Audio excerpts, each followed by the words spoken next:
Historically, we knew that only a subgroup of patients with MASLD, that's the subgroup that we call now, used to call NASH, and now we call them MASH, are the subtype of patients that can progress to cirrhosis and liver cancer. And then within the NAFLD or MASLD, the most important predictor of mortality was stage of fibrosis. So a stage 2 or higher indicated increased risk for mortality or adverse outcome. Over time, liver biopsy has become more and more become less attractive to both patients and providers. So a non-invasive way of determining the stage of liver disease has been sort of the goal over the past maybe almost 10 years or so.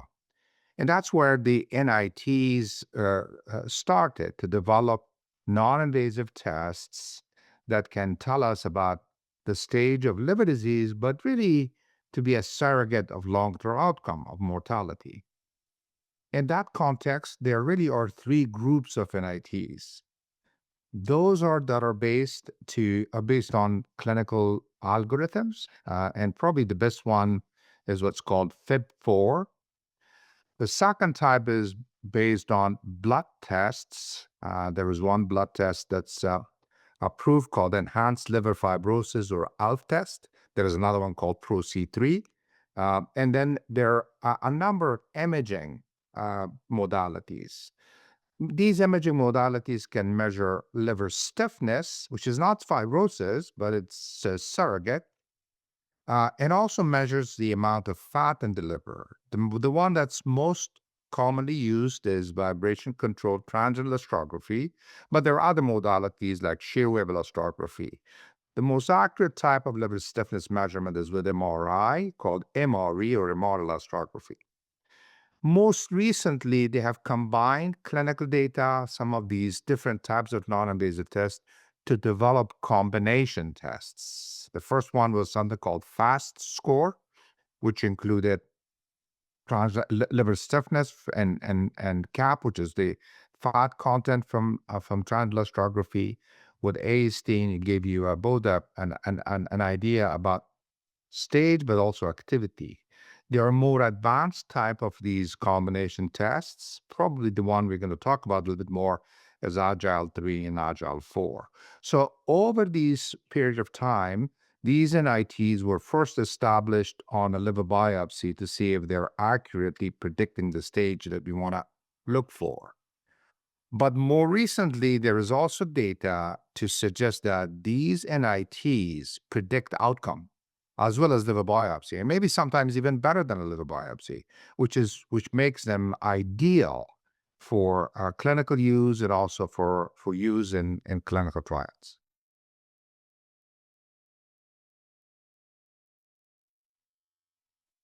So this study, which is about 18,000 patients with biopsy-proven MASLD, came from a global consortium of colleagues across the world from 41 different countries, 18,000 patients. And we have three papers that are published sequentially. The first one showed that these NITs don't perform uniformly across different regions of the world. For example, STAT4 performs pretty poorly in South Asia and also in Latin America, and it performs relatively well in Middle East and North Africa. The second paper looked at these NITs as well as liver biopsy, as I mentioned, to see if it actually predict liver outcomes or liver events. And it shows that all these NITs can actually predict outcome as well as a liver biopsy. So that whole idea of using these NITs for predicting the outcome is that. The third paper, which is the one you're talking about, looked at NIT's performance in different important subgroups. One subgroup that we knew that certain NITs don't perform well is based on age. So the extremes of age, FIB4 performs poorly. That's why the cutoff for FIB4 in general is 1.3, higher or lower. But if you're older than 65, then the cutoff goes up to 2. And also in the lower side, less than 35 years of age, this doesn't really perform very well. Another group that FIB4 does not perform very well is in diabetics. We know that in diabetics, FIB4 is not very good. But in general, the role of FIB4 is to exclude patients who are at high risk. So it's a good first line test that would exclude patients who have cirrhosis or have a tendency or report of risk for adverse event. So if you're less than 1.3 FIB4, the likelihood of having those events is very, very small. On the other hand, other tests, for example, liver stiffness measurement that we looked at was not impacted by diabetes or age, but was impacted by obesity, especially morbid obesity or severe obesity because of visceral fat or adiposity. And I think that's important. Of course, you will deal with that regardless. Now, when you combine the LSM with some clinical and laboratory data, and this is called Agile 3 and Agile 4, it is probably the most stable test, both in terms of predicting outcome, but also in terms of regional variability. So that's basically the bottom line of the study, that you need to look at your patients sort of group that you're looking at and use the NITs accordingly. So regardless of we don't have a perfect test, but still, I believe, and I think most of the algorithms that we have from societies agree that the first line test should be FIB4, because it just basically separates those who are at very little risk of adverse event, less than 1.3 FIB4. And those patients, depending on whether they have risks or not, they can get another FIB4 in 1 to 3 years. So a diabetic with a low FIB4 will get a FIB4 in 1 year. Those who don't have a lot of risks, metabolic risks, will have another FIB4 in 3 years. On the other hand, if you're more than 1.3, then you need a second line test. The second line test right now is VCTE, to make sure that patients do not have a liver stiffness that is higher than 8 kilopascal.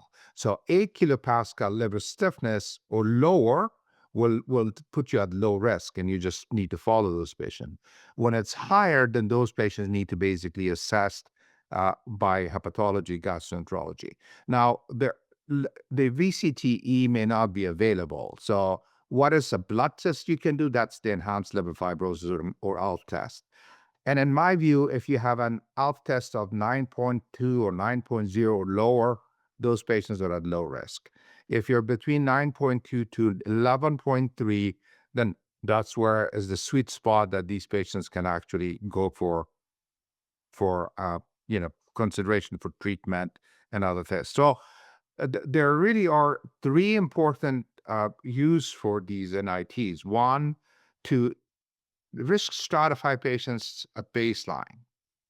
Number two, to consider and see if they're candidates for treatment. As you know, there is of course lifestyle a modification, which is sort of the foundation for any treatment of MASH. But there are two drugs available now in the United States. That's resmetirom and semaglutide. These drugs are really offered for those patients who have, within those ranges that I talked about. So they are for non-cirrhotic MASH patients with F2 and F3.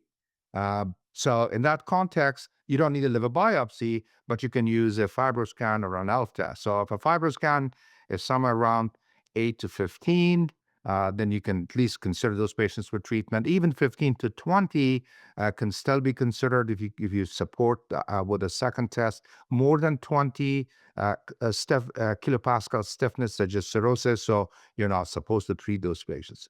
If you don't have transelastography, then I would use an ALF test, and ALF is 9.2 to 11.3 or 9.2 to 10.5. for sure, and then 10.55 to 11.3. A second test could be done to confirm that these are the patients that can be treated. And the third role of these NITs would be to monitor patient with treatment, but even without treatment. So a 30% increase or decrease in liver stiffness suggests significant change. Now, people can argue, is it 20%? Is it 30%? Uh, in general, the most recent algorithm suggests that 30%.